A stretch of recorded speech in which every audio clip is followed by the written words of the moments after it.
What's up? Hello, hello, hello, everybody. Hope you're doing fine.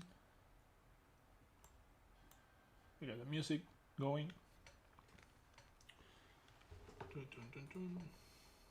working.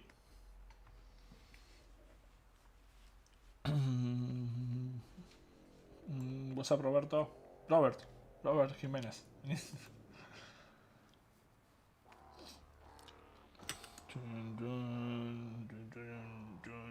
We're back on Wednesdays.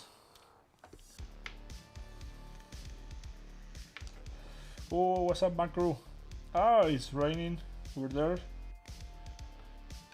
Yeah, winter. No, it's not here yet. So winter is coming.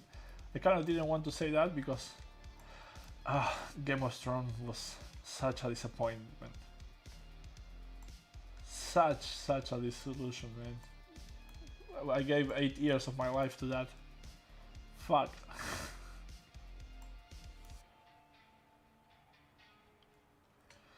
I don't know if there is any fans here that still like Game of Thrones, but come on, I mean, what a fucking final season, right?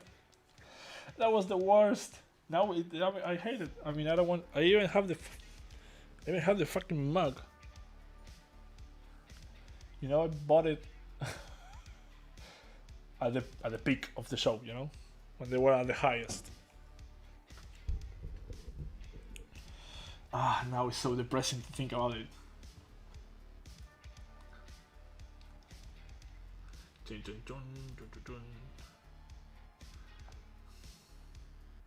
Whoa, I'm checking the lag. I mean, there is a huge lag in Facebook.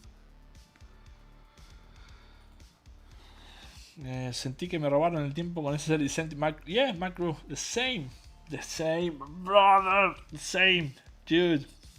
I felt so bad, and I think I was like actually depressed, you know. When that thing ended, it was like the worst. I mean, the fact that, spoilers, obviously, we're talking about Game of Thrones, but nobody's watching Game of Thrones anymore. The fact that they, you know, turn around Daenerys character, that was fine, but the way they did it, it was the worst. Like execution, like -10, right? It was a shame. Okay, so let's talk about this a little bit. I've been tweaking the model, just as I told you. I record that, but it's more of the same, so it doesn't make any sense to show you guys what I've been, guys and girls, guys, you people, what I've been doing. But what I was thinking that I could do today is show you a little bit about the Halloween. I mean, how to cut a piece to get it ready for printing, right? So that could be, I don't know, maybe we can do it in 1 hour or something like that. And you're not going to see me, you know, going and doing all the details. I'm still doing that, obviously, and I'm still recording all the process. But it was Wednesday today, and I didn't want to don't do the live because I need to get into that rhythm. If I skip one Wednesday, I'm going to be like, oh, I can skip the next one or whatever, and I shouldn't be doing that. I need to stick to the schedule. Leave the bad memories and let's go to the good things. Thanks, Macro. I'm happy. I'm really happy that you like the model. I can say I'm a little bit proud about him at the moment. Eventually, I will dislike him for sure, but right now I'm enjoying it. So what do you think if we do that? I mean, I can show you the process about how I would prepare a part for 3D printing. It's a little bit painstaking. I mean, it's a process, so you cannot like get rid of it. You have to go through it. So this ring here is going to, I mean, it's doable completely, but it is going to be a worry part. I don't want to get it separated because if I do that, it's going to be this tiny piece that might broke, whatever. So I'm probably going to print it together with the ear, I'm sure it's going to be fine, because this is not something that's going to be molded and replicated. In that case, it would be, I will have to do it like different, but since it's not, it's just going to be prints. We can do it like that. We can do it like that, no problem.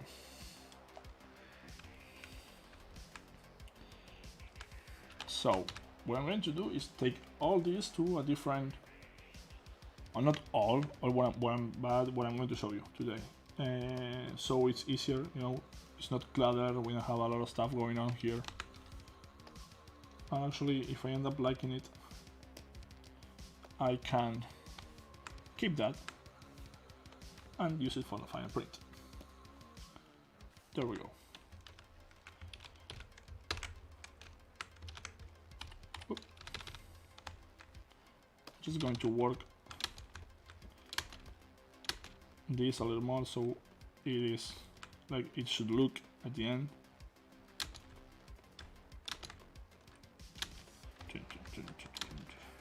I'm getting a little bit tired of the same soundtrack every time I stream, but I haven't found a soundtrack that fits this mood and it's not a, you know, a problem with the copyrights and stuff like that. I need to check some webs or something.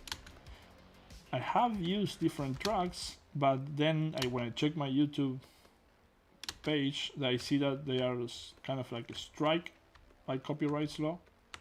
So it seems like some channels of these, you know, that they have this royalty, copyright-free music compilation, they don't really comply to that much, or sometimes, I don't know, maybe some slip through the cracks.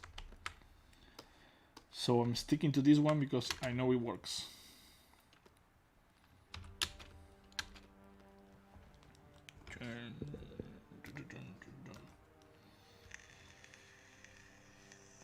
Oh, thank you, Jorge. Jorge saying I'm looking good. I did comb my hair today. No, I did nothing.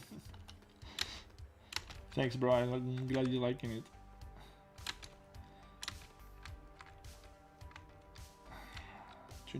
But see, all these tiny little details are things that you have to pay attention to because they are all going to come out in the print. I don't know if you saw one of the last posts I did about the head that actually I have over here. It is bigger, obviously, but you can see everything on there. So most of the statues that you get, like they are cast in polystone and stuff like that, they end up losing quite a lot of the details because they go through the molding process, copying and everything, and the material that they end up being lose some of the details. It's going to lose some of the details. But since this is just 3D printer, we're going to only see the master of it. It's going to keep all those crisp details. So we need to worry about all those, because they are going to be there. Hello, Kamehame Master. I mean, Kamehame Master. Hi, what's up? I never really saw Dragon Ball, man. I don't know why, but it never caught my attention. I did saw a lot of the, I don't know how to call it in English, Caballeros del Zodiaco. What was the name? What's the name of that in English? Come on, somebody Google that up for me. Caballeros del Zodiaco. And I was little and I was really bummed because I'm from March, so my sign is Pisces, and I was really bummed when I bummed. I don't know how it's not depressed because it wasn't depressed, but I was like disappointed, you can say, when I saw the Pisces Knight all wearing pink or something like that, stuff like that. I don't know, it wasn't pink, but roses. He was like a little bit too feminine for my taste. And obviously I got a little bit like teased on school. I was young, super young. But you know how kids are. I can still remember, so imagine that.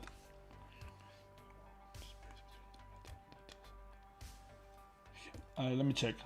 How you are going to fix the on or work on the space between the metal details and the head. You're talking about what? If you're talking about this, I mean, if you can check, this should be all like watertight, Jorge, my friend. This is all watertight. Like there is no gap between this and this. So this is going to, you know, I mean, I'm not letting like this, you know, happen because this is going to cause problems. So I'm just hiding this behind that, and this is going to be painted dark. So it's going to have some contrast, and you're not going to, you know, be looking at that because this is going to be, you know, this size. I mean, I'm looking this at a 22 screen, and I'm figuring out like this about this size. So yeah, I'm not going to see that.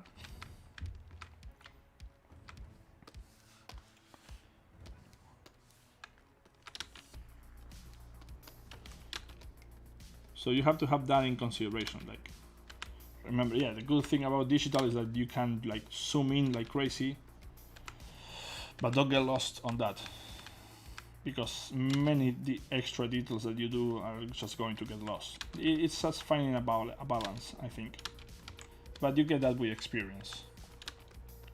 And having your own printer is super useful.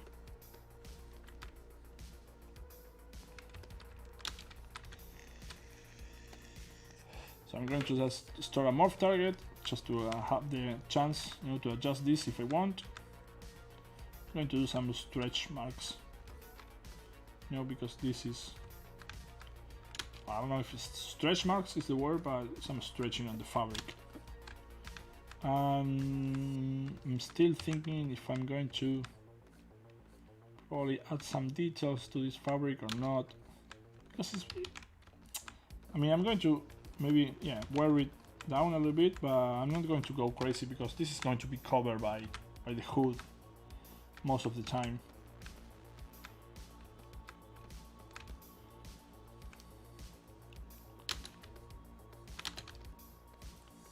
And remember this brush that you can use just to push this a little bit. Just going, well, lower subdivision and getting back. There we go. Same here. Lower subdivision, just pushing this a little bit to conform to what is underneath, and just, you know, so now we have this that is conforming a little bit more to the donut shape underneath. What's up, Sadan? What's up, Edwin? Dudes, we went over 1K subscribers. That's insane. So thanks everybody. 1K.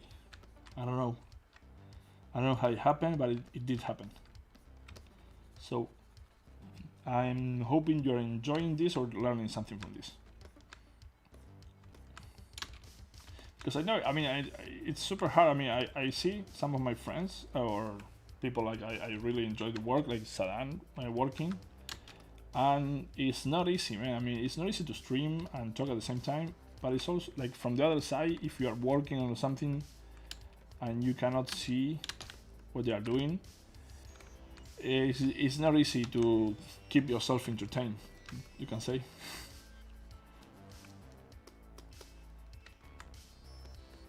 Like, for example, after I finish these projects, I have to say I have no clue what I'm going to do with the channel, because I feel like this is all I have to teach, and then I don't know what else I can teach. I will see if I can come up with something.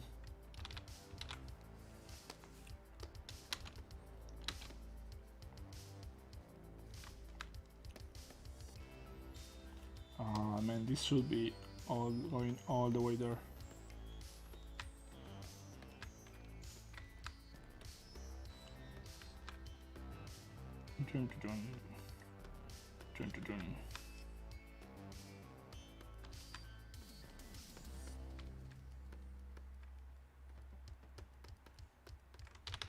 Yeah, because this supposedly, you know, is going around.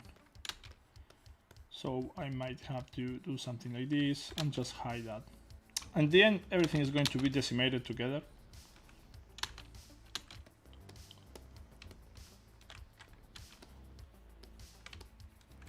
And there is a trick that I do.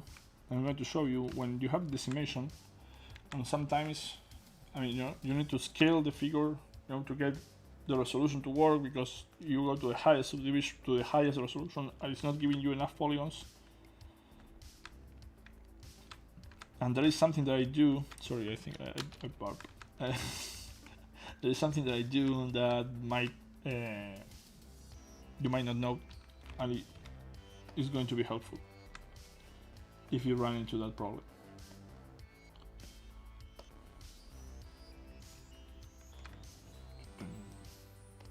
And this is the other thing. Remember that it's hard to talk at the same time all the time while you're sculpting, because we are not used to talk with I'm talking with myself basically. And I could keep doing that of having somebody else coming here and talking, but yeah, I figure out that I'm not working that much when somebody's coming to the show, because this is a show now. But when somebody else is here and I'm talking to them, it's hard for me to work, because I like to pay attention to what they're saying, and yeah, sculpting, paying attention to what they're saying, and talking at the same time and all that is not easy. And I want to finish this guy, so I need to keep it like this for some time, at least until I finish this dude. Then we'll see.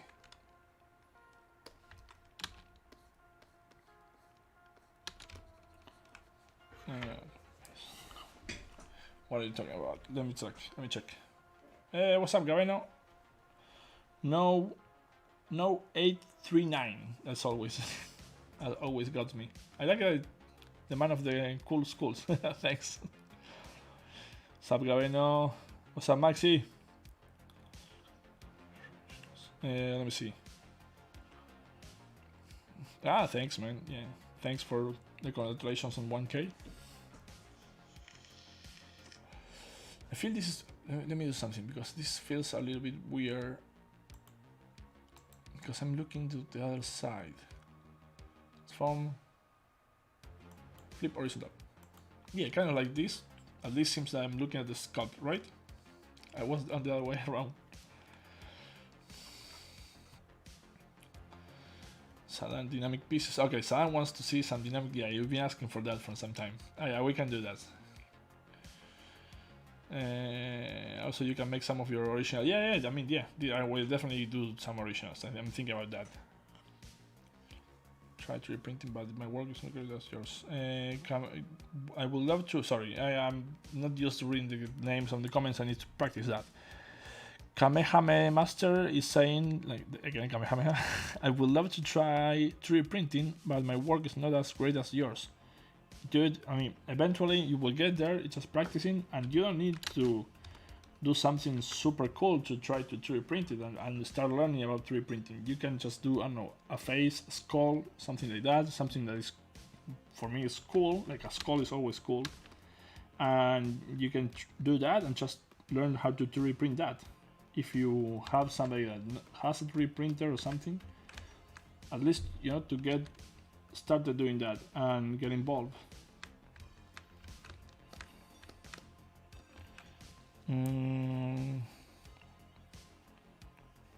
Fabian, awesome Skullman, greetings from Colombia.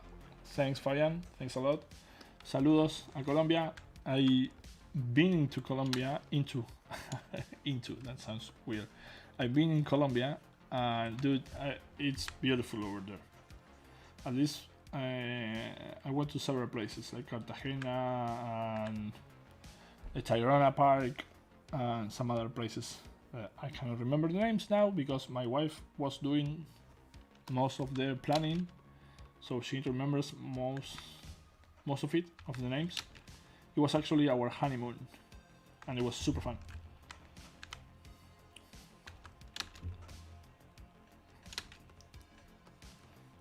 I really enjoyed it. I mean, I had some of the best food there. Like, if you like seafood,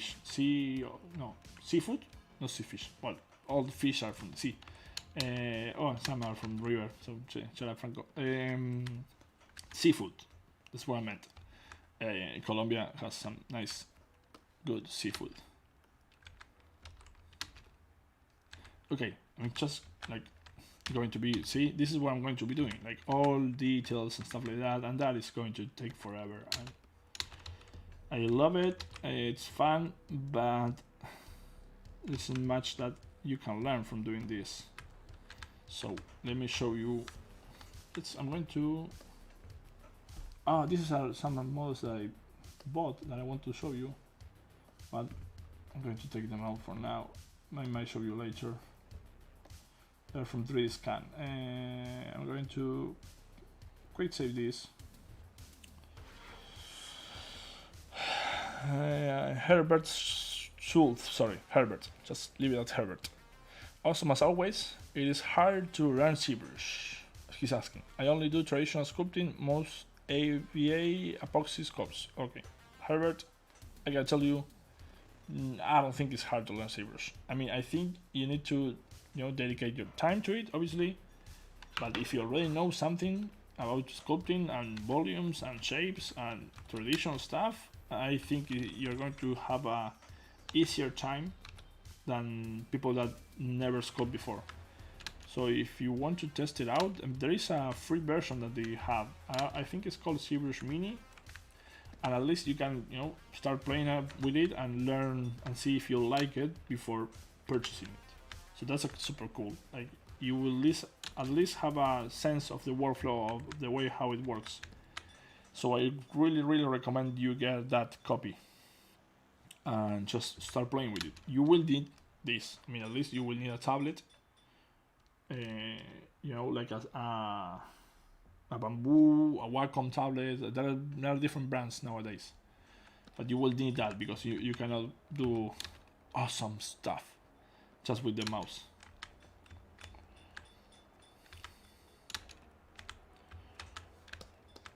Okay, Franco, stop fooling around. Let's merge all this together right now. We have this. There's no subdivisions, right? We have the earring. I'm going to add some polygons to here because, yeah, that's better.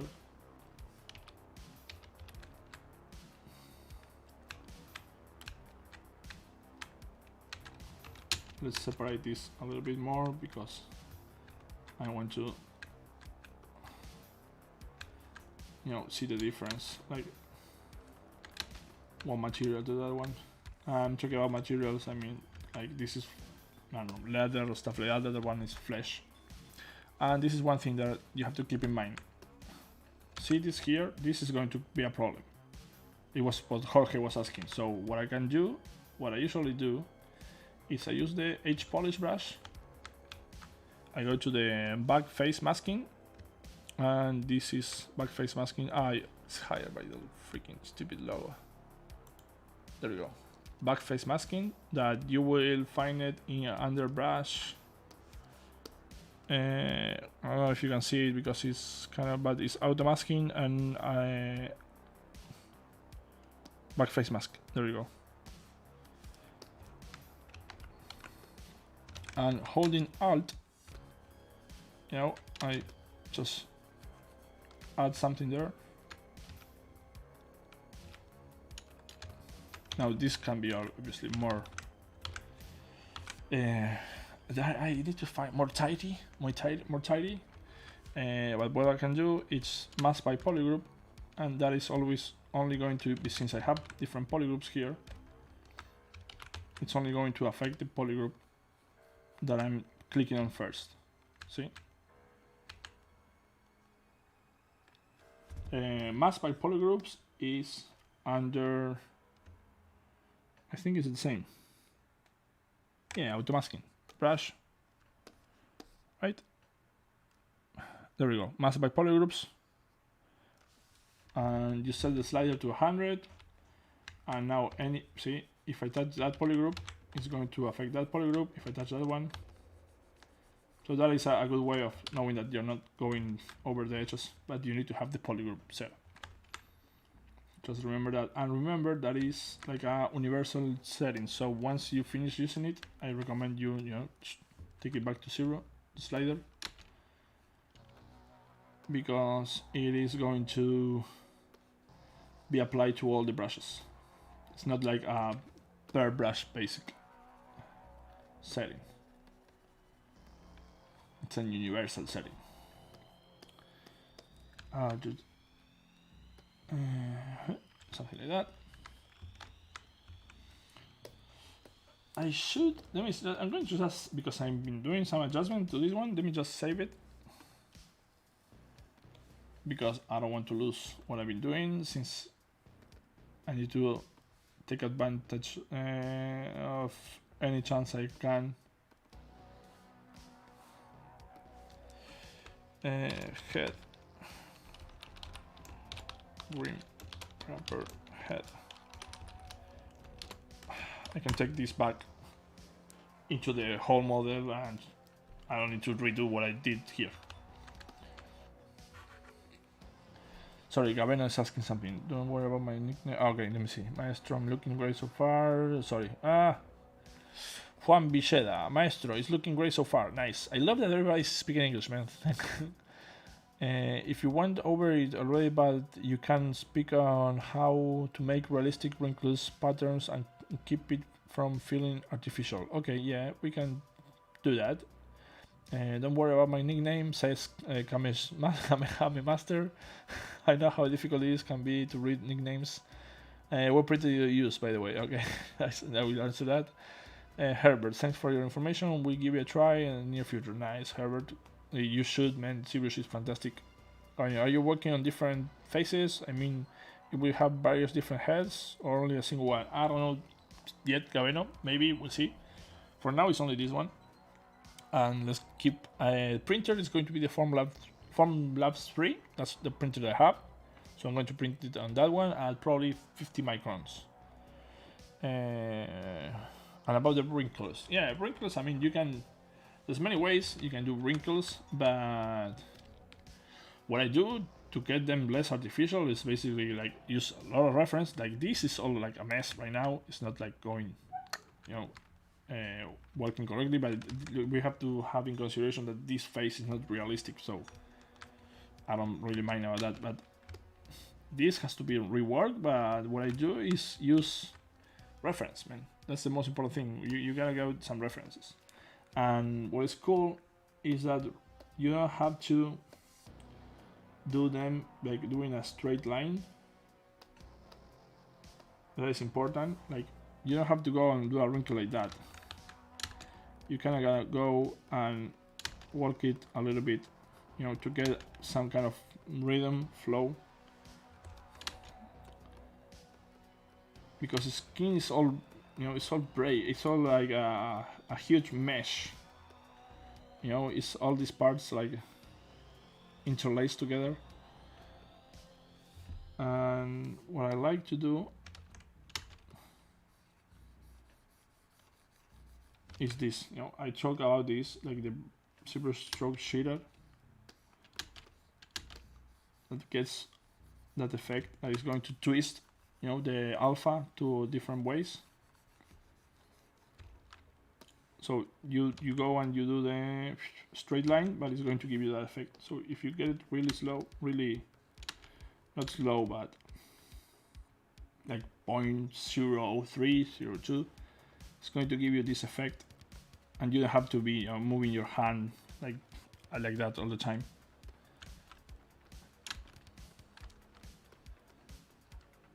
See what it's giving me? And if I do it without this, I do a straight line and it's going to give me that. If I do it with that, I do a straight line and it's going to give me that. So there is a difference.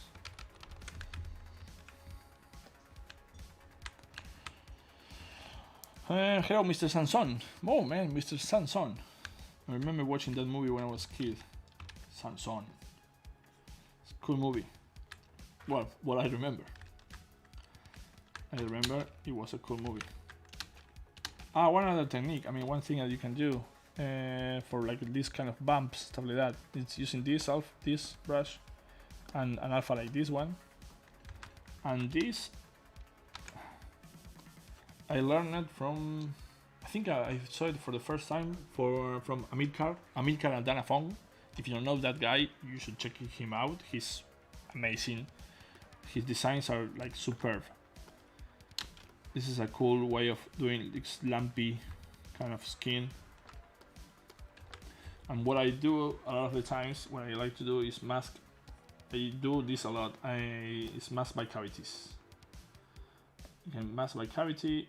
You have this slider here that if you change it, the blur slider, see, is going to, I mean, this intensity I always take it to 100. But this slider, if you change it to 100, it's going to take it like this. If you go small like 1, it's going to be more like that, right? 2, and 5, see?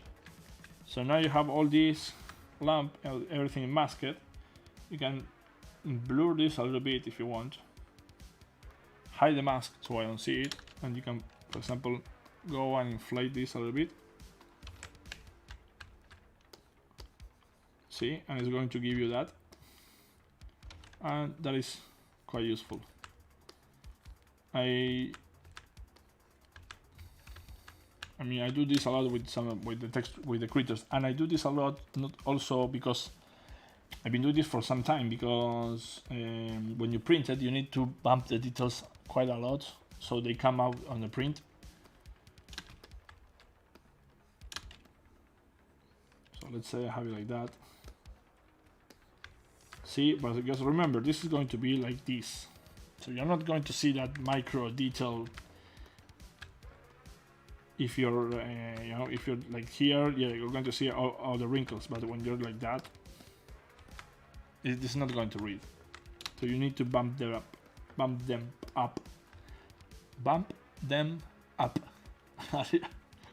some, so they show on the print better. Okay, that's enough about this. I'm going to save it.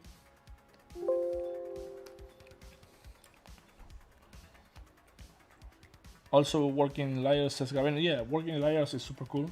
I do it, but not all the time. But yeah, it is cool because you can stack up layers, you can control the intensity.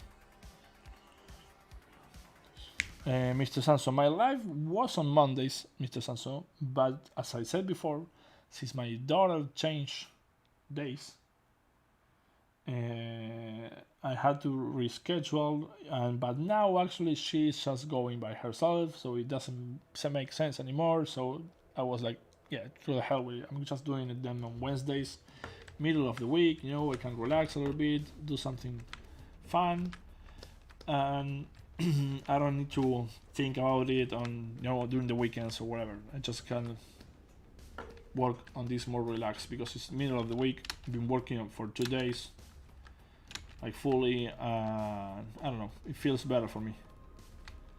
And as I said before, I'm going to do whatever I want to do here on my stupid little channel. Because yeah, if it's not fun for me, then I'm not going to do it. That's it.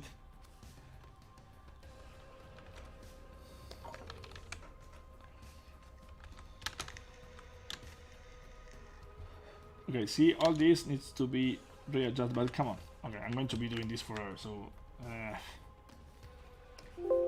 want to show you guys what I do for the 3D print. Okay, so I'm going to merge down all of this. It's all in high subdivision, right? I think, let me check, because yeah, this needs, for example, one more subdivision. This is okay. Yeah, merge down. I want to apply always okay for this case. In this case, merge down. Okay, now I'm going to duplicate it just in case. I'm going to test this Dynamesh if it works. See, right now we are about 5 million polygons here. I mean 10 in total, but yeah, because we have 2 heads. 5 million polygons. So the Dynamesh in this should give me around the same result. If it's going to give me a lot less, then I'm going to do something to try to fix that. Mm-hmm. You're not complaining? No, no, I'm just saying. I know you're not complaining.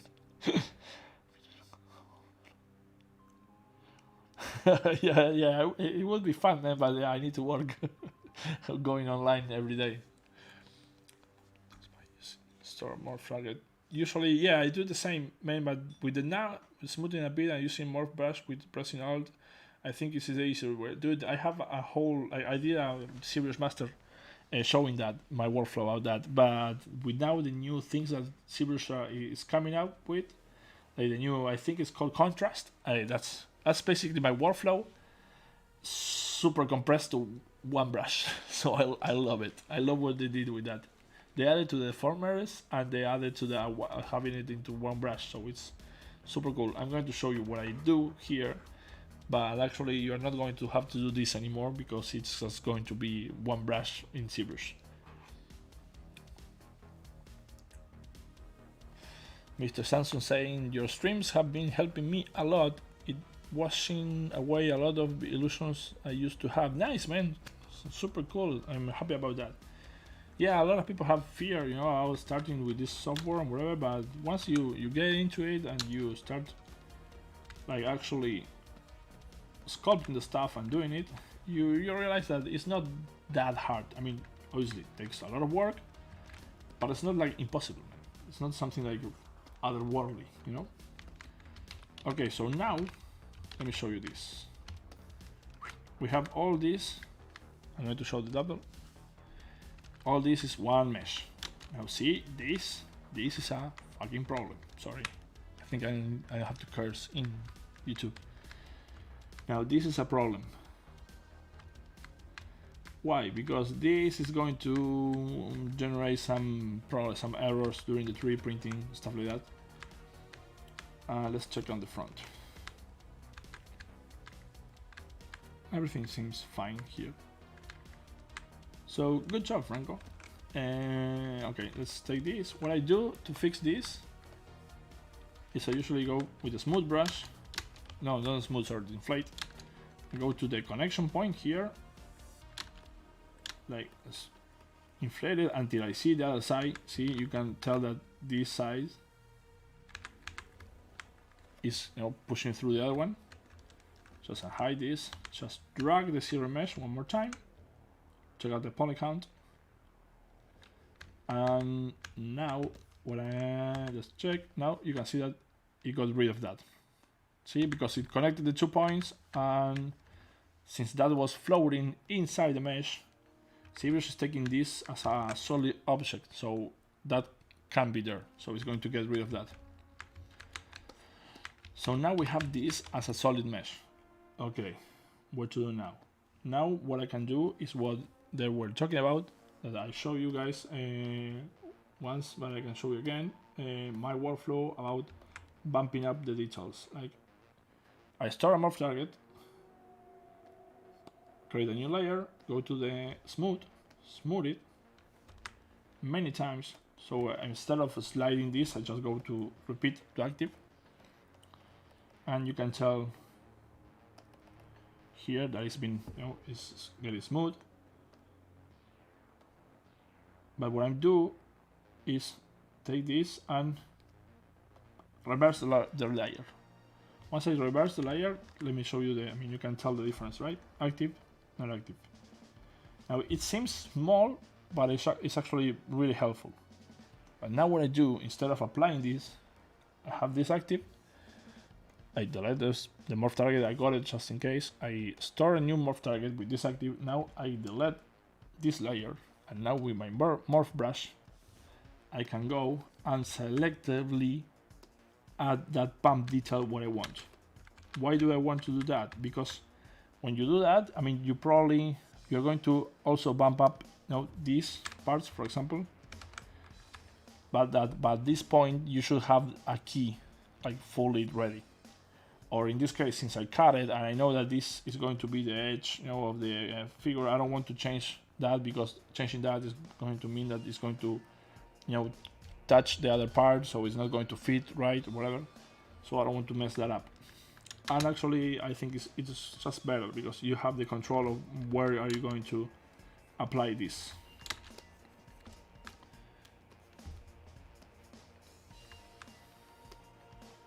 See how it's bumping up, you know, all the details,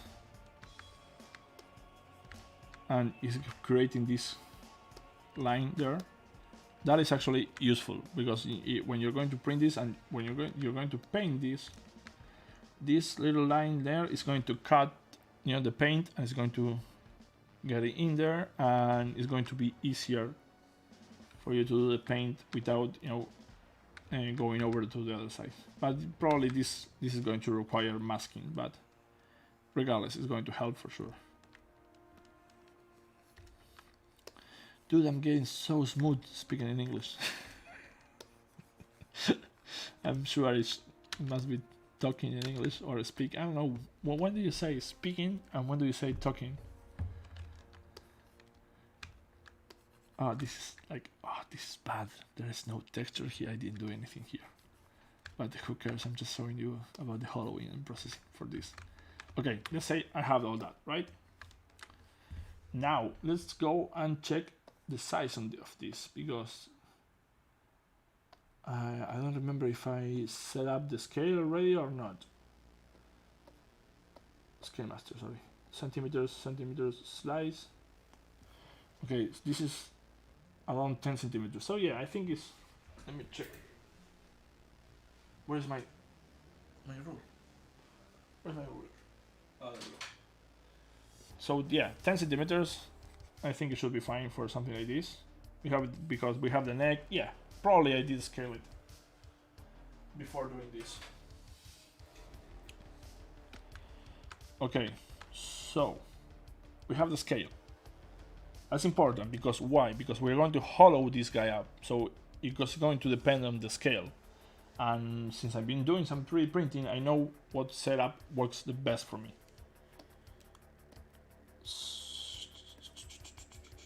Now there are plugins, and Joseph Drafts actually sent me a plugin to try to do this in a different way, but I'm used to this and this works and I don't want to mess it up, and I tried it with the plugin and it was taking forever, so I was like, no way dude, I'm keeping to my strategy.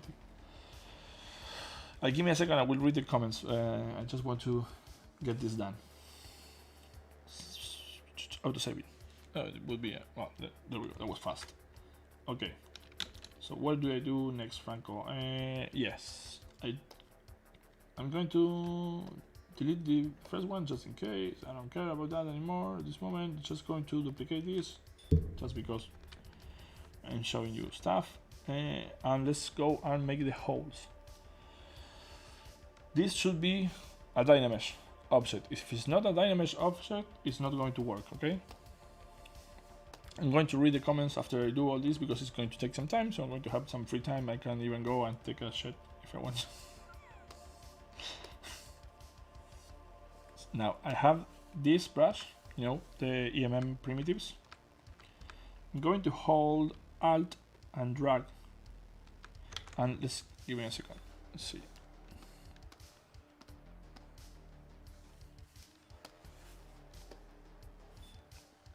One thing that I want to do is I'm going to paint the dude with one color and drag.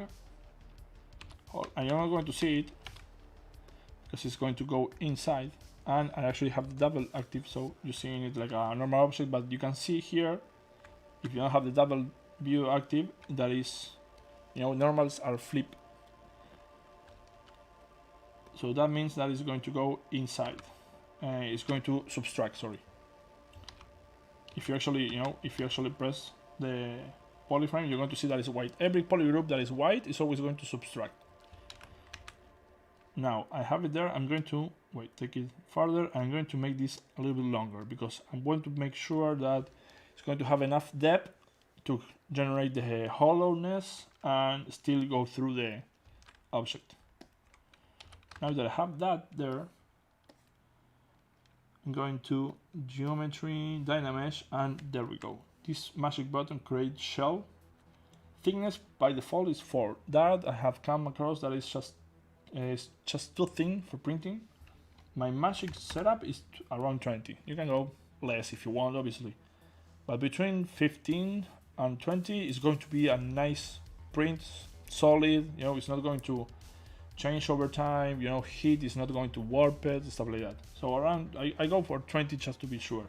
It's more resin, obviously, but it's more solid. You know, it feels heavier, it feels sturdier. It's not going to, you know, be squashed when you press it. Let me show you, for example, this guy.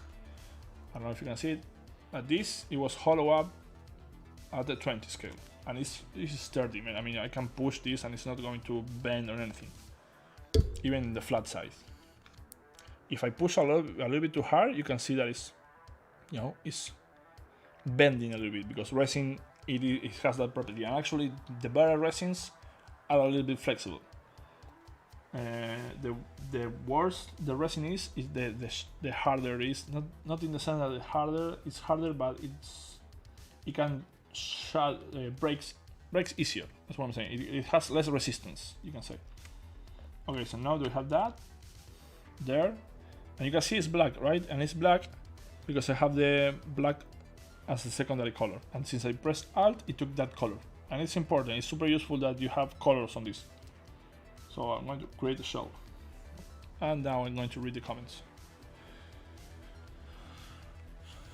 Let me see. Code, what's up? Let me see. Mr. Samson has had illusions about the industry and about professional artists. I don't know. You're going to need to elaborate a little bit of that. I'm going to read if you elaborate it, because I don't know if the illusions can be good or can be bad. I mean, the way what I show you. One illusion I used to have, there we go, Mr. Samson is elaborating, and I'm still fighting it. I usually think that you or Daniel or Grassetti, whatever, are able to make masterpieces in few hours. Yeah, that is completely not true. It's an illusion. I'm watching the past streams. I'm still on the 6th episode. Nice, man. Hope you're enjoying them, or at least you're learning something from them. Well, it's time to go back home. Okay, Gaveno, thanks for being here, man. You're a true trooper. You're always here. I will try to catch up later. Sucks it, boss. You don't pay enough to stay at work. I don't want to. I have heard about new contrast features. Thanks for saying about. Yeah, man. New contrast. It's just amazing if you're working on collectibles or anything that you're 3D printing. It's going to make everybody's workflow much easier. At least in that, you know, end goal part. Jorge, damn, that was awesome. Nice, man. Good that tip help you, but I'm telling you, I mean, contrast is coming, so don't even worry about it. Mr. Sam, I'm so good that you make your stream in English. Okay, I'm from Brazil and I can follow Daniel's stream because I don't speak Spanish. Mr. Samson, yeah, but Danny's stream is going to come in English. So yeah, you're going to be able to follow Danny's as well. Hi, what's up, Atim? Atim is child of the atom. Less malleable. Less malleable. Yeah, but no, I wasn't talking about malleable. I was talking about the sturdiness, you know, the resistance of it, because the bad resin, when it just falls, it's just going to shatter. Good resin, when it falls, it's not going to shatter because it's a little bit flexible, so it's going to be able to, you know, absorb the heat, and that is why it doesn't break. That is why actually it's expensiver and it's better when it's a little bit flexible. I forgot the glass. Now see, this is taking some time. Danny Locoturbina! Danny Cerrera! What's up? Locoturbina was the name of the studio that I set up with a friend of mine, Damian Celiberti. It was the first, it was crazy times, man. It was, I don't know, 20. A lot of fun, a lot of good memories.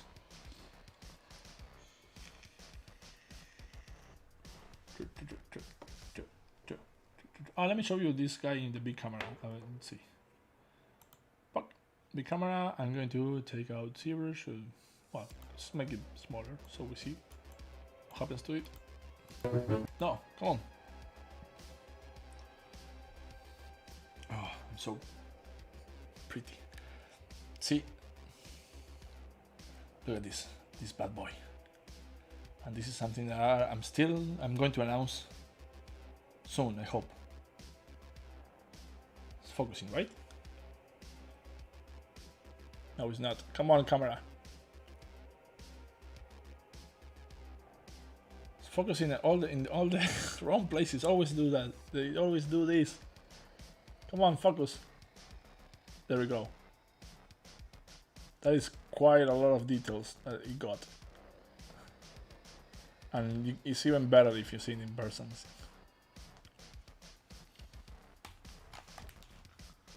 But they were like bump up a lot.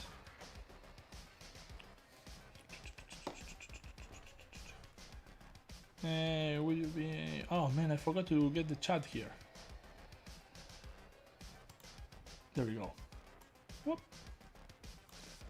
Yeah, setting up my layout live.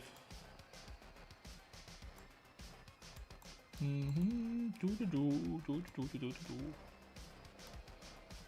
me see, let me read the chat. Oh, no, don't crash, don't worry, just leave it there.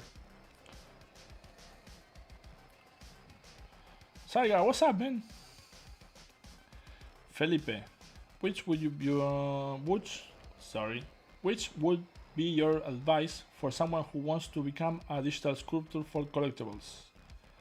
My advice would be start sculpting, like do wherever you can and make personal pieces, make take the characters that you like from whatever comic or IP and just make a fan art to represent and to show that you can sculpt that and then you're good at it. But just like try it on, try to go for it, like get into the Facebook groups, to get involved in the community and apply. I mean, once you have a portfolio, like build your portfolio. That's the thing. That's what I'm trying to say. Like build your portfolio, but set it up in a way that you are aiming for collectibles. And once you have a good portfolio, just like email the companies. And people are looking for sculptors all the time. How old is the X-Man Angel that you did? I don't know, X-Man. How old is the? I don't know what you. How old? How many years ago I did it? I think 2 years ago. I thought you used Cura for Halloween. Let me think. Let me read this. I thought you used Cura for Halloween. What are the benefits of using Zbrush for that? Is it just easier for you, or there is some other reason? I don't know Cura or Cura. Decimation Master, so no idea. I've always been using Zbrush for the longest time, like since I was 22, something like that. I'm 37 now, I think.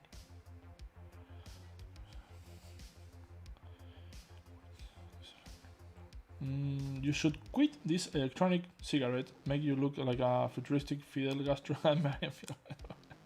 So, no man, I wish I at least quit cigarettes. So I'm just using this because of the nicotine. It's not. I don't want to look cool at all. I don't give a shit about that. It's just because of the nicotine. I used to smoke a pack of cigarettes a day. I forgot to tell you, Bob's chapter. It's incredible. Bob's. Ah, yeah. Oh, you're talking about the Creep Show. Jorge's talking about Bob, character I did that end up being part of the Creep Show Lord. Thanks, man. I'm really happy you enjoyed it. I really enjoyed that chapter as well. Emiliano Campana is asking what printer do I use to print my 3D models. I'm using the Formlabs 3. In my opinion, is the best. At least it's super easy to use. There's no resin smell. It's basically like plug and play. Edwin is saying hi to a team that recently had a birthday. So again, a team, I told you, but happy birthday, my man. This is, see, I don't know if you can see, that is kind of whitey. Oh man, the intro is going again. I don't know why it does that. I mean, my screen is weird because you don't see, my screen is like all, when Zbrush is about to crash, it turns all a little bit white. So it's doing that right now. But I'm going to leave it there because it's thinking. It's still thinking. And yeah, this takes some time because I'm doing this Halloween in something that has 5 million polygons, but it has never crashed on me. Just do, maybe sometimes does this. Let's hope it doesn't crash. But that is why we quit save and we save and we save like 5 times since we're doing this. Because softwares crash, you know. It's life.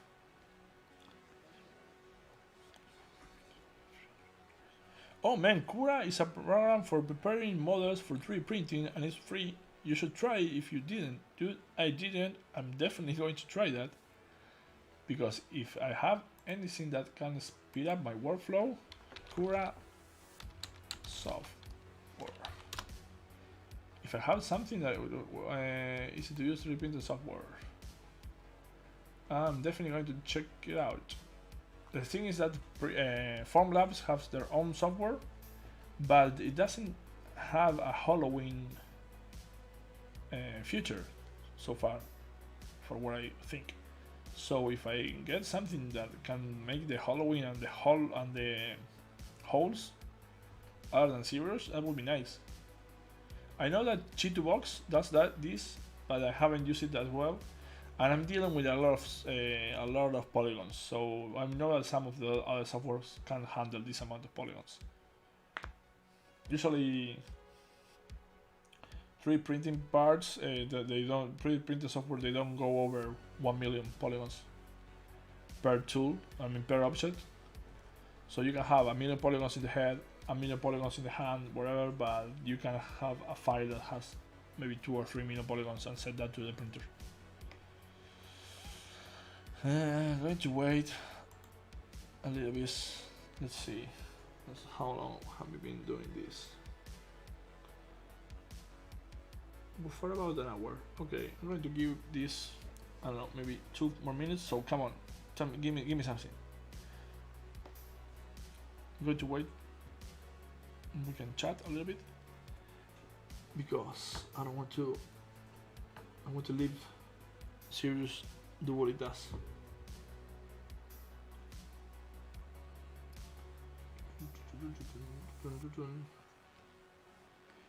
It's processing, guys. It's doing something. Don't be anxious. Hi Ray. Let's see. Good day, sir. Good day to you. Enjoy your work. Thank you. Are you using Zbrush only, or are you using also combining with Blender, etc.? And is Zbrush final rendition is enough to produce a statue in 3D printing? Thank you in advance. Yes. For everything that I'm modeling these days, I'm only using Zbrush. I'm not using. I still do use 3ds Max, but I don't use it for modeling anymore. At least not for some time. I've been using 3ds Max for doing the rendering. And actually, I'm paying for the license and everything, so I should use it for more stuff. But yeah, I'm thinking about trying Blender just because I don't want to keep paying for 3ds Max. It worked. I told you, you have to trust Zbrush. Don't get anxious. How will you do the seams for a superhero suit pose on T if the final pose is a museum pose? So you're talking about doing the seams, Ernest? You're talking about the sculpt seams? You're talking about what? Like stitching? There are many ways of doing that. I mean, you can check for tutorials about that. I will explain you exactly what to do, but I did a few like stitching seams in here. And I show what I use a lot of the stitch brush. It's going to depend if you want them to be like a separate tool or you want them to be alphas, basically. Okay, let's get back to this. Okay, see? Now it's hollow, right? And the cool thing is that we have different colors. Right? We have a color on the how will you call it? The inner part is one color, the outer part is a different color, and actually the hollow, the middle, is a different color as well. So what we can do now, it's polygrouped by polypaint. Why do we do this? Because now what I can do is go to this double And since this is all going to have supports inside, and if we have all these like 90 degrees turns and stuff like that, it's going to make more supports than it actually needs, and it can cause some problems. So the best thing that I do is I go to the smooth and actually take the smooth stronger, because that is the brush that I like the most. I'm going to show you where it is because I actually got it here on the side, but go to smooth, and I'm covering it, but it's over here, trust me. So smooth stronger. Why? Because this is the way. Oh man, I'm loving the Mandalorian, by the way. I don't know if you've been watching it, but it's Star Wars. So just smooth all this, because see, we have this kind of stuff, right? This is stepping here, and this is going. It's you don't need that. This is what I'm saying. This is obviously getting inside, the ear, but it would be better if we have the ear like it's not hollow, it's a full piece, because it is going to be less likely to break.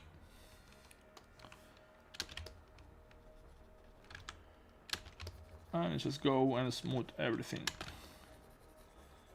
quite a bit. And a cool thing about being different colors is that you can check, once you do all this, you can check if something is pushing through or something, because you will see a white dot going through here.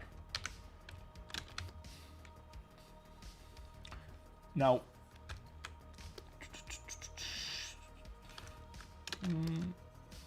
smooth, because I don't need, all this texture here, the printer is going to pick up on that, and we don't need that at all, because it's in the inside part.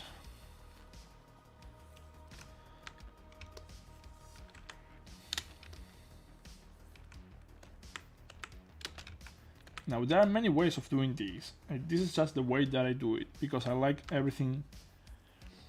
I'm preparing something for print, because I like the whole figure to have, a uniform thickness. But you can do something, you can do it in many different ways. Or at least, I think 2 more ways that I know of. Okay, now we have that, right? And we don't see anything poking there. One thing that I like to do is this magic trick. I append a cue box. This is a beautiful macro that is here, that you can go and macro append cube box tool, subtool. Let's leave it there auto saving just in case. So come on, quit save. I don't want to shout. There we go. Now I have this box over there, right? I'm going to make it bigger. I'm going to go up here, and it's going to. This is for what these dots are. This is going to change the way the boolean behaves. I'm going to have it at middle, that is subtract. Active the live boolean. The live boolean is here on the render palette. Render boolean, live boolean. And now nothing is going on, because it's Control Shift. If you show the polyframes, you're going to see it here, right? But look at this magic. Now the beautiful thing is that I can see, and let's do something else. I'm going to paint it so you can see the edge. I can check that everything is working, and you want to do this kind of stuff. I know it might be boring or whatever, but if you get a bad print, you're going to want, you want to, it's the worst. Getting a bad print, because it's going to take, I don't know, 30 hours, 20 hours maybe to print something like this. It's the worst, man. You can, if you don't spend 1 hour like checking the file and making sure everything is okay, after 30 hours and seeing that something went wrong, it's the worst. Like, I don't know, maybe a wall is too thin, so it's breaking or whatever. But see here, we have everything seems to be the same thickness, and it's working fine. This is the thing. This is what the printer is going to be doing. It's going to be build layer by layer by layer by layer. So basically, we are just like checking that what the printer is going to be doing. And also what I like to do is check it on this side, right? I mean, you can check it from top to the bottom, and you know, from back to front or wherever. As you can see, it's a perfect smoothly. Like thickness is regular all around. And see, for example, it's like a scan, like a ears. See the ears? There we go. This is one ear. It's solid, man. I mean, this ear is not going to break because we push all that inner mesh inside. See, here I'm seeing a problem. Ah, okay, it was okay. Let's see, there, over there, I'm pointing with my finger. What an asshole. Works perfectly.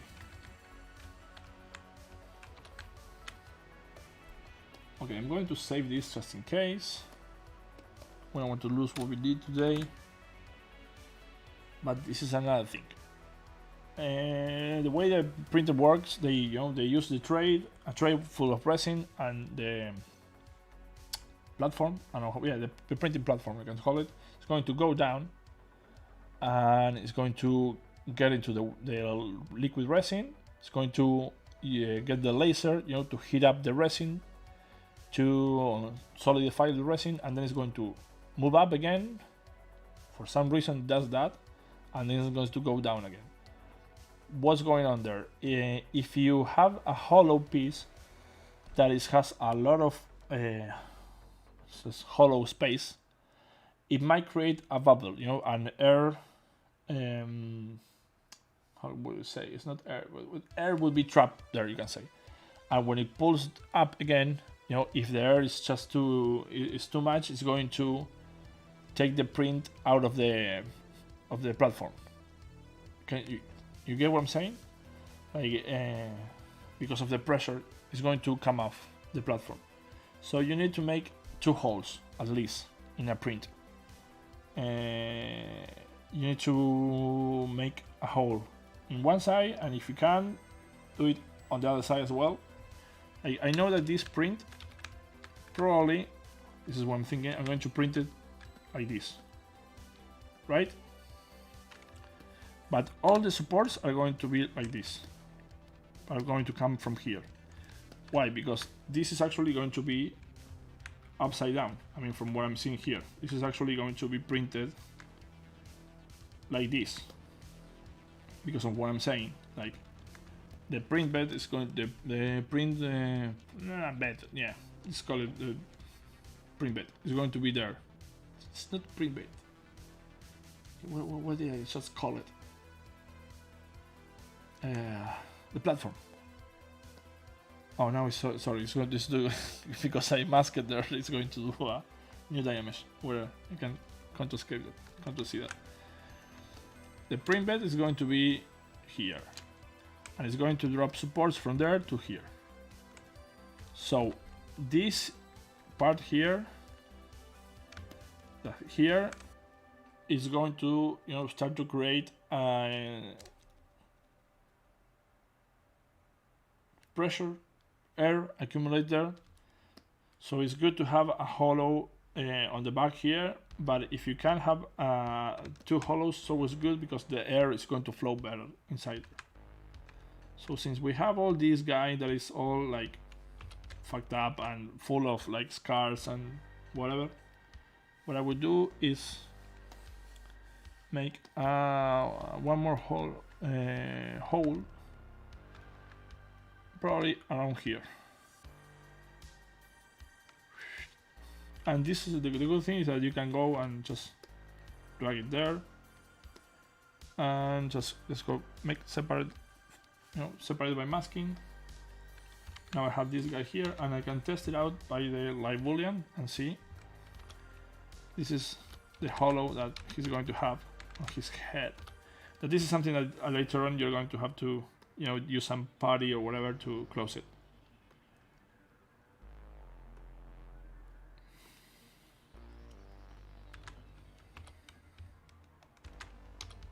Just to avoid creating the pressure there, because I know that this is going to be like kind of like the last thing that is going to print. And just in case. I always prefer to have, you know,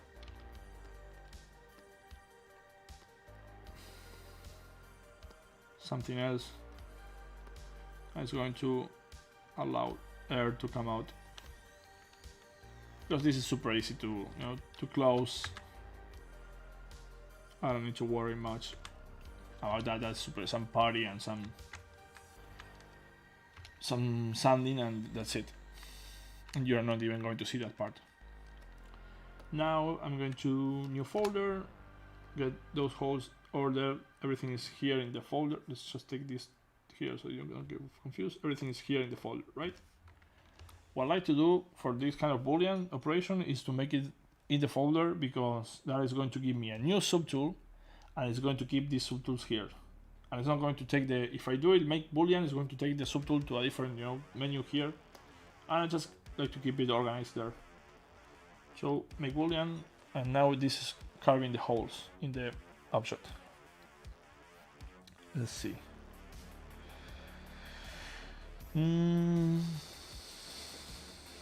Ray is saying, awesome, thanks man for the feedback, great job, thanks.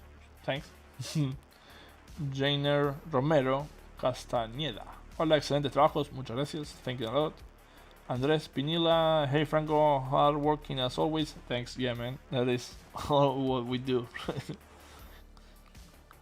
Love the techniques, it's like CAD. Nice man, I never use CAD, because I never did anything about engineering or architecture or whatever. I know the software obviously, I saw it, but never use it. Donbass, Ghostware, hello from Donbass, hello man. Luciana B, excelente tip, saludos desde Mar del Plata. Otra marplatense, gracias Luciana. Desde Mar del Plata. SLA, plate, SLA. Print, what was the SLA? This for the solvent, yeah, SLA, it's SLA, right? The Formlabs is SLA technology. Chat, lost my previous message. Okay. Let me see what Kamehameha Master is saying. By the way, can you give me any advice on how to improve posing of the character? Trying to improve post of my characters, but it's so hard to find information about that topic. Yes, it is hard. But what are you talking about? You're talking about techniques, or you're talking about like doing a good pose? Because for doing a good pose, it's going to take some time. I mean, you have to consider like balance, composition, and shape language and all that. I mean, you can go and look for some animation tutorials, in the sense of that posing characters, animating characters, and stuff like that, like the animation curves, stuff like that. It's not curves, animation curves, because that is something different. But what I mean is like, if you see animation, I mean, like animation does some keyframes, and they push the boundaries of the movement, but they do it in a way that they follow certain aesthetics, you know, and certain line and certain S shapes and stuff like that.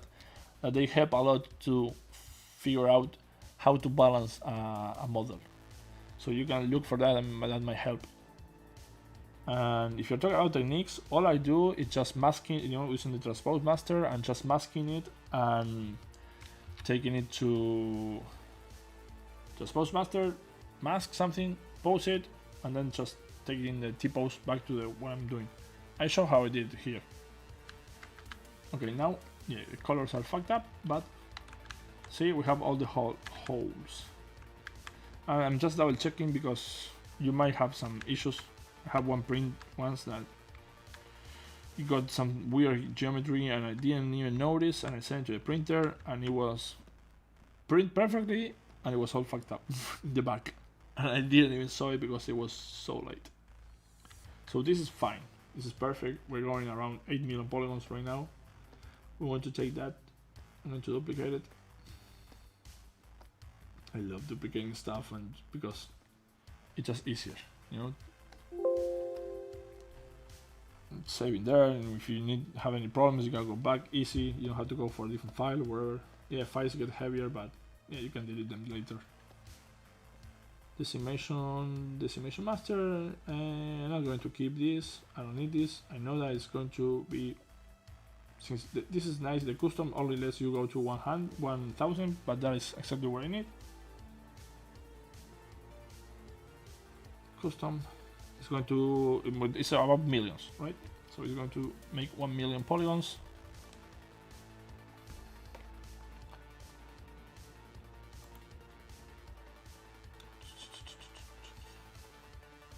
Let's do this.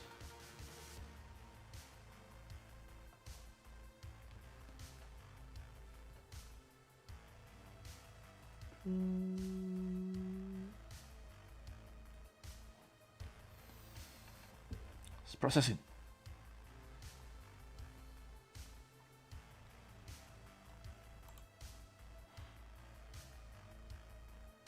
I'm going to open the preform software.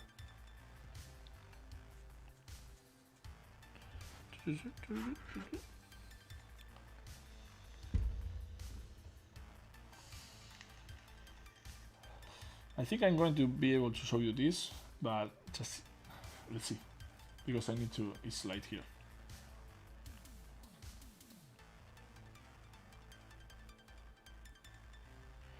Sorry, Emiliano, is why the decimation, how it works? Ah, decimation, sorry, yeah. Decimation Master, yeah, is you need it. I mean, it's a must if you want to print. What Decimation does is calculates all the model and is going to reduce the amount of polygons, but keeping the details.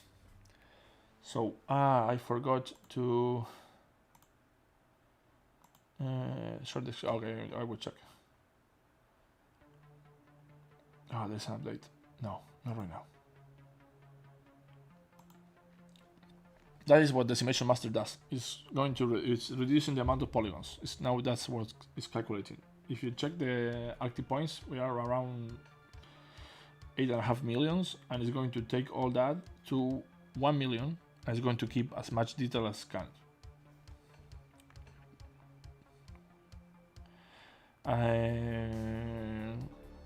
Kamehame Master is asking, I mean making poses look cool. I know what you're talking about. You mean using S and C curves to build a dynamic shape, right? Yeah, something like that. This Emilio, sorry, not Emiliano. Emilio, it's a different thing. The zero measure, that's a different thing. It's going to give you better topology zero measure. The Decimation Master is going to make everything in triangles, so it's completely different. It's a way of reducing the amount of polygons by keeping the details. You're not going to use it for other things than concepting in 3D or 3D printing. If you're doing a model for like a game or something, animation, whatever, you need good topology. Decimation Master takes all the topology away. See, all this process takes time. So that is why it's not the best to do them live, but yeah, you learn to have patience.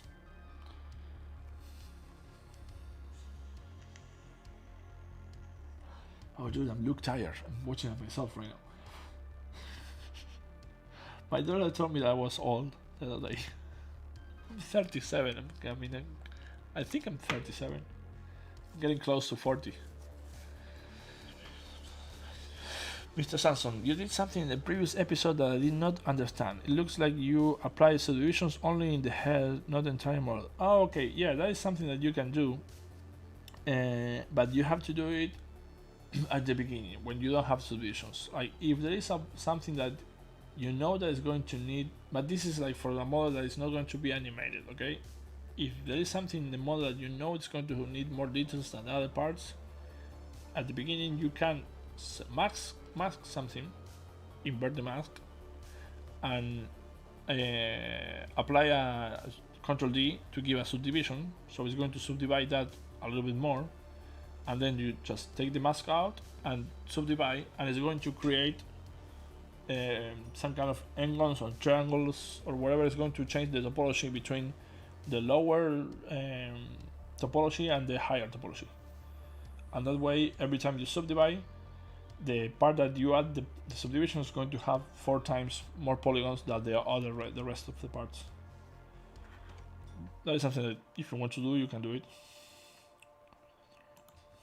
Mr. Samson, it was that. I hope you understand. If you check it again and you see what I just said, I know you're going to get it. See, let me show you. This is what the Decimation Master does. It triangulated all the polygons, and we are around 1 million polygons. See, if I go to the upper head, see the difference? We have all these little polygons, well, around 8.5 polygons. If we go there, and you can tell, I mean, I'm switching between, you know, using the arrows, going up and down, see here, and switching between the models, and you can barely tell the difference. I mean, you can tell the difference if you are at this distance, right?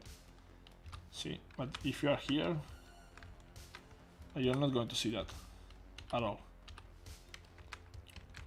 So now we have this model that is 1 million polygons. I'm going to deactivate the. Just going to save that again because it's always good to save. Mr. Samson, you're welcome. Okay. Now, what do we do now? We have to take this and convert it into a Stl file. Stl is the files that printers use. So we go to 3D Print Hub. We update, so with the subtool selected, we're gonna update size, and it's going to give us this menu. It's super weird for some reason. I don't get all the size going on here, but the one that I know it works is this one. It's in millimeters. So this is 95.97 high, you know, in the y-axis here. So that is what I'm worrying about. This is all going to be 10 centimeters. Now I can go to export options. I go to selected because this is the one I have, and export to STL. And I'm going to create a new folder. You don't see all this, but it's here. STLs head test. It's creating that, and now I need to show the. I need to show the full screen.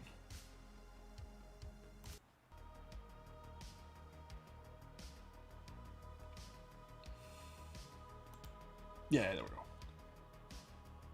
But wait a minute, just in case, because just checking. Yeah, it was done. And I'm going to. Yeah, I don't want to show. I can't show anything about this. YouTube stuff, live stream, Green Reaper, STL. There we go. And here, yeah, this the chat. It's just, you know, I think it's in Spanish. Yes, in Spanish, but whatever, you get it. It's just importing the file, and this is checking if the file has any holes, anything that might cause problems. So I just go in and saying fix, basically. It's going to fix the model for me automatically.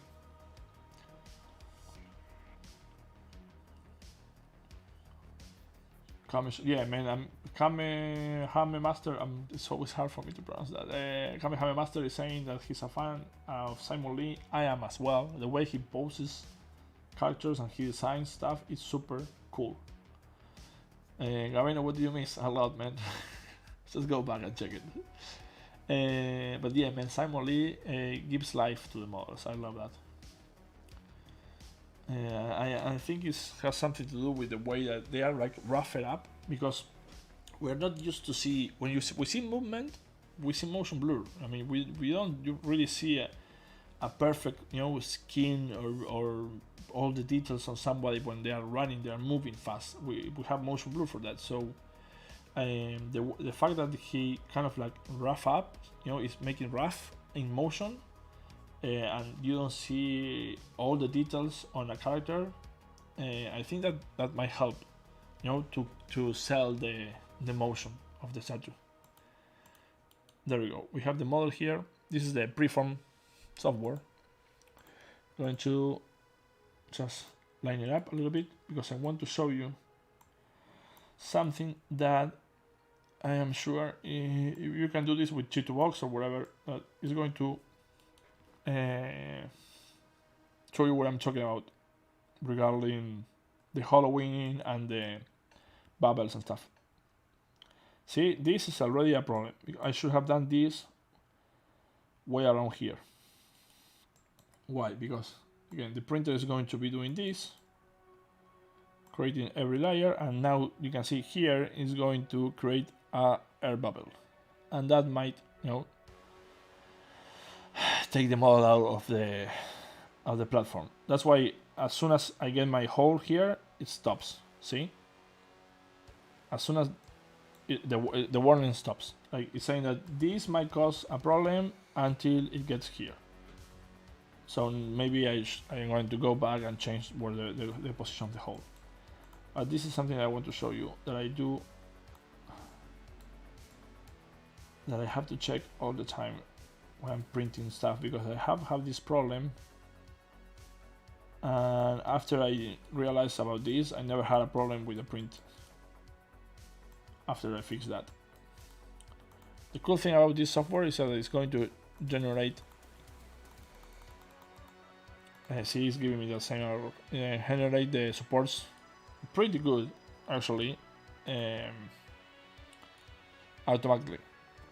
So I'm going to click generate supports, and I'm going for the tip of the support. It's just like 0.35 millimeters, so it's really thin. So it's super easy to clean. Like they just come off the model super easily. But you need a little bit more supports for doing that. But I think it works better.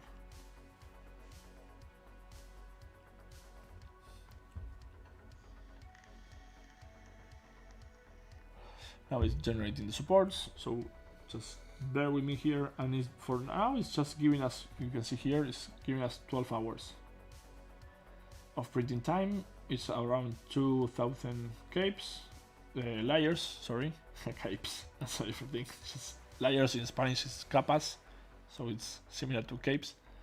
And the volume, it's just 20 milliliters, it's not much. Okay, there we go. It was quite fast. See, now this is fairly good. I mean, this might be an issue, so I might have to do less, the size of the tip might be less, or I can now turn it around a little bit more, but this is what I want to show you. Here you can see how it's building all the layers. There we go, right? Seems fine, but I have had problems with stuff like this. Why? Because first layer here is that one, second layer, third layer. See here, there you go, that's a perfect example. See this here, like this, it's problematic. I mean, even though the printer is saying that it should be fine, this thing has happened to me when it causes issues, and like stuff like this happens. When you lose the supports, and it's going to keep printing because the printer doesn't understand that it's not printing right. So it's going to keep printing, but your file is going to be stuck to the printing bed, and you're screwed. I mean, everything going up from here, it's just going to keep hitting the wall of what got stuck on the printing bed. So this is super important. Like what I do here is just edit and check this and just add supports to this part.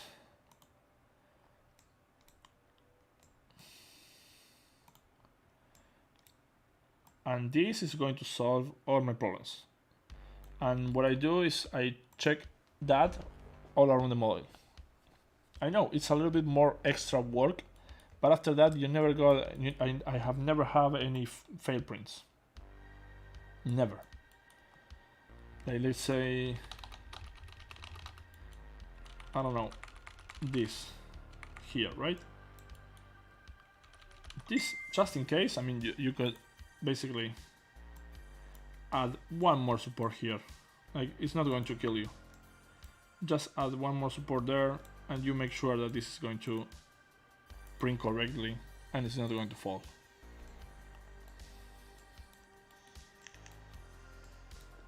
Oh man, I'm so excited about this. I mean, this is going to print in 13 hours with this machine and this resin. Now the good thing is that when I'm going to be printing this, I'm going to fill this with, I don't know, probably I'm going to have an arm here and maybe something else around here. So that is going to end up being over 20-25 hours. But I'm so excited about printing this guy.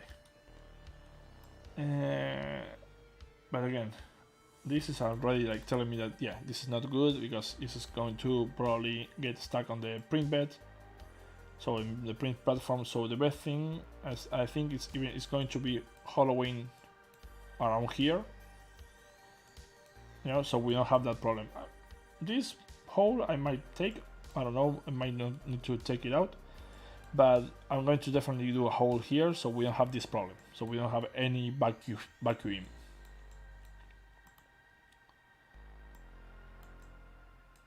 Okay.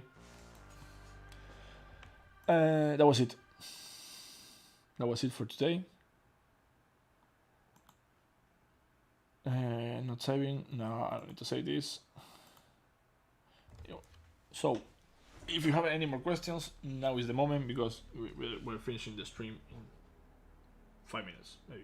Yeah. Well, an hour and a half. It was like half an hour more than I wanted to do today. Are you going to paint it as well, Mr. Samson? No, I would like to, but I don't know if I'm going to have the time. But my wife is a painter.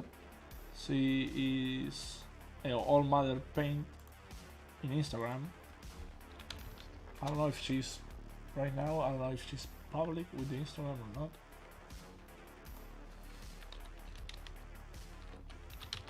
I'm checking.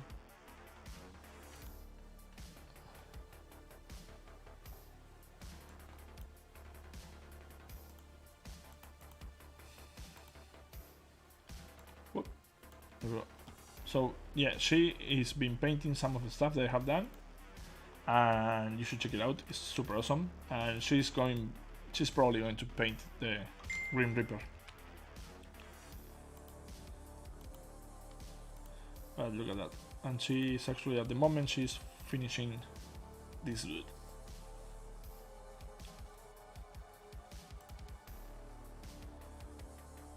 So yeah, I think she's going to be painting the Green Reaper.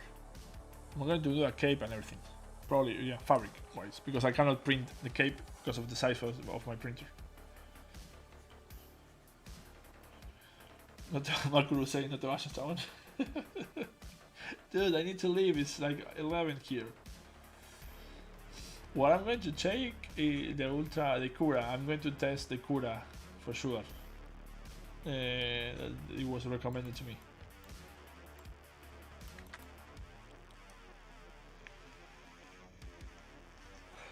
Let me see, how to qualitatively raise your skills levels in Zbrush. That is qualitatively. Qualitatively. So it's fast like that. You don't know if I say it alright. Okay. How to qualitatively raise your skills levels in Zbrush? It's just like by using it, man. I mean, I don't have any more. I don't have secrets. That's the thing. There are no secrets. All I have is techniques that you pick up in years of using it, and just from other artists or awesome artists that show their work and their techniques in mostly the Pixologic website, the Pixologic channel, YouTube channel, and you're going to pick up a lot from that. So it is about that. It's mostly about sitting your ass down and just doing stuff and doing it and doing it and keep doing it. Took me 10 years to get where I'm at. Where am I am.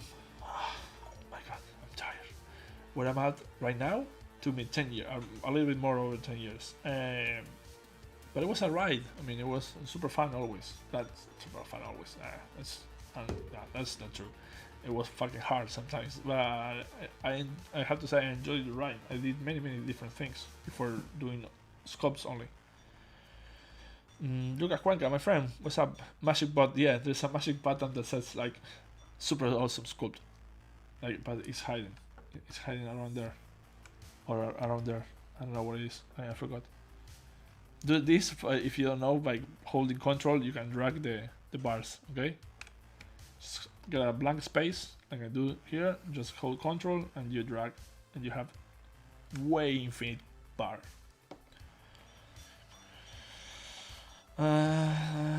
Anything? We good. We good. Okay, that was it for today. Thank you so much for being here. I appreciate it. I truly do. I'm happy. I'm helping people. Just trying to give back from all the awesome artists that I learned something because they were giving their content for free. So that was it.